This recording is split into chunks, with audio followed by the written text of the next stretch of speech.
from Roman Catholic capitalism of Southern Europe, from Lutheranism of Northern Europe, even though it's a kind of post-Lutheranism. And our culture is therefore an outlier. We don't understand that.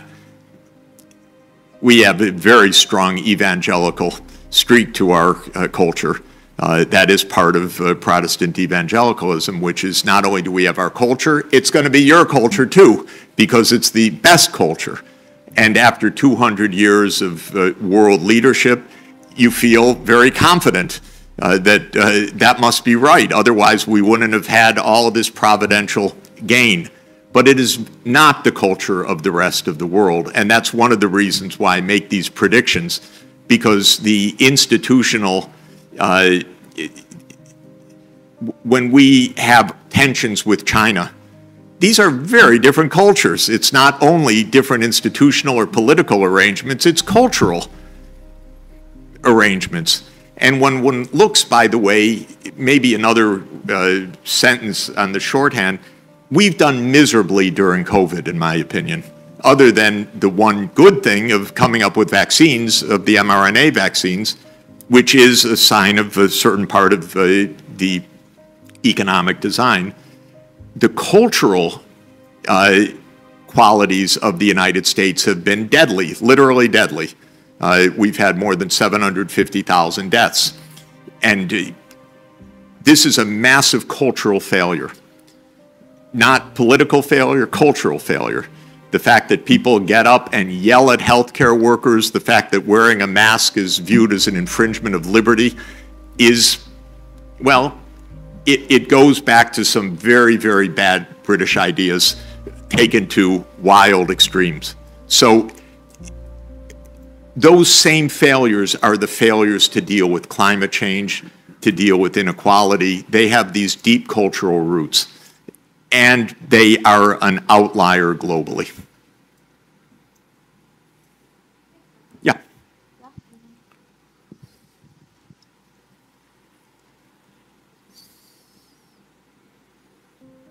Hi, Michael Massing. Thank you, Professor Sachs, for the relatively optimistic view that we're all headed toward a Norwegian-style social democracy. I hope that's true, but I don't know, I feel that maybe one thing left out is the power of financial capitalism. The whole world might be moving toward a more collectivist approach, but meanwhile the financial sector, based in the US, but globally is becoming more powerful, it seems to me. During the pandemic, I mean, the amount of wealth and power that private equity and hedge funds and alternative asset investors and the like has just soared. And it seems to me that that is, even China, you know, you find the same sort of drive going on. So does that conflict with the optimistic outlook that you have? And how is the power of the financial sector going to be restrained to allow these other elements to assert themselves? Yeah, thank you.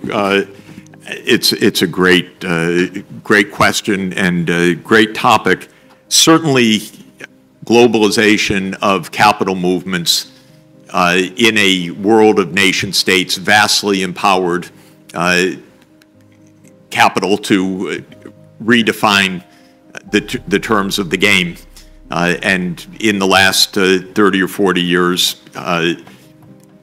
a lot of privilege was earned by internationally mobile capital, and it created a system of enormously favorable tax treatment, regulatory treatment, hidden accounts, I mean, a complete system of shell companies and dummy companies that we're arguing about right now, these hours in Congress, because it's such a comfortable system for wealth accumulation and for tax breaks.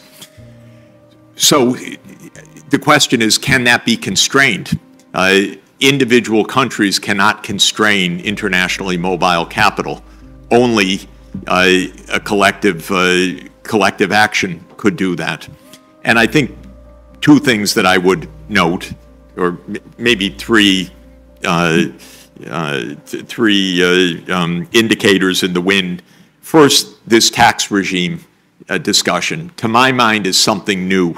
not just negotiating a minimum tax, but even the ability to do it is a common understanding that we can't go on, even the United States, which likes to set all rules, we can't go on just in a Nash decentralized equilibrium of race to the bottom. So the fact that one could reach an agreement on some basics of the tax regime, and it's a weak agreement, but in our political environment, it's an agreement, which is amazing. That's one point that I would point to. Second, definitely within Europe, the financial sector is much more constrained because Europe is acting at a European-wide level, and there is more regulation. In fact, just these days, lots more regulation on climate to support the European Green Deal and so on. Third, China's different, and fascinatingly so. And I am not an expert of what's happened in the last weeks, and I haven't seen truly authoritative accounts.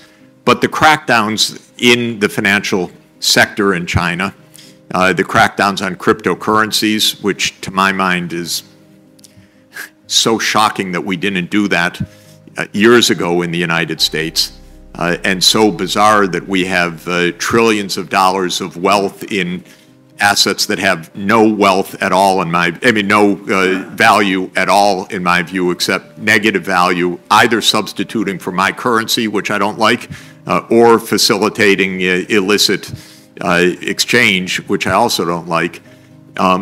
China is taking a quite different view, which is government will regulate the economy.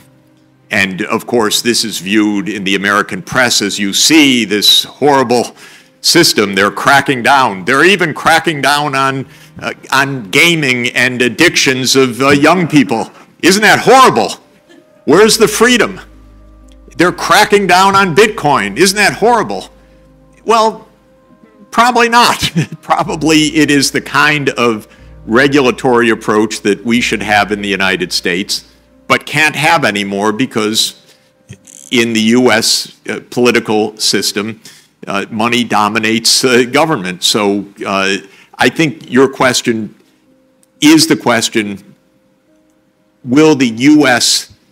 financial system dominate the global scene, or will there be increasing financial regulation introduced across the world?